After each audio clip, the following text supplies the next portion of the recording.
Second day നമ്മൾ പോയത് Munnar പൂപ്പാറയുള്ള the windy മിസ്റ്റിലായിരുന്നു. ഇവിടെയുള്ള വ്യൂ ഒരു രക്ഷയില്ല. ഒരു മലയുടെ ചെരുവിലായിരുന്നു ഈ പ്രോപ്പർട്ടി വരുന്നത്. കിഡിലും ക്ലൈമറ്റും കാറ്റും ഒക്കെ നല്ല പോലെ എൻജോയ് ചെയ്യാൻ പറ്റി.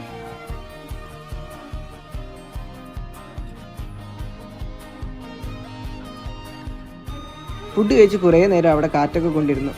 അത് കഴിഞ്ഞിട്ട് നമ്മൾ നേരെ പൂളിലേക്ക് പോയി. പൂളിലെ വെള്ളത്തിനാണെങ്കിൽ ഒടുക്കത്തെ തണുപ്പ്. ഇന്നലെ പൂളിൽ ഇറങ്ങാത്തതുകൊണ്ട് ഇന്ന് എന്തായാലും വെറുതെ വിടില്ലെന്ന് എനിക്കറിയായിരുന്നു.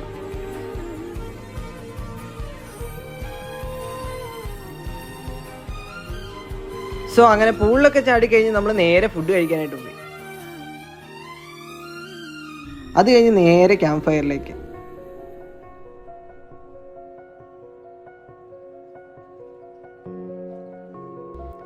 നിങ്ങളിത് മസ്റ്റായിട്ട് ട്രൈ ചെയ്ത് നോക്കേണ്ട ഒരു ബഡ്ജറ്റ് ഫ്രണ്ട്ലി ആയിട്ടുള്ള ഒരു റിസോർട്ടാണ് ദ വിൻഡി മിസ്റ്റ്.